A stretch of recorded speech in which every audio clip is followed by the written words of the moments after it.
इतना स्मार्ट कैसे लगती है? म्यूजिशियन दिल्ली से रानू लाई हूँ। ভালো ভালো ভালো নাই ভালু। চায়টা খাবো। চায়টা খাবো আর ভাতটা পিবো। চায়টিকে খাবো, ভাতটাকে পিবো আর তিনটাকে লিলবো।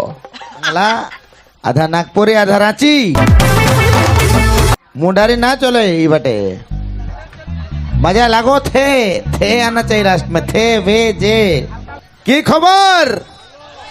ভালো ভালো ভালো নাই ভালু। এ বোকা হ্যাঁ বক্কা, এটা ই বটলে ই ভাষা চলি বক্কা।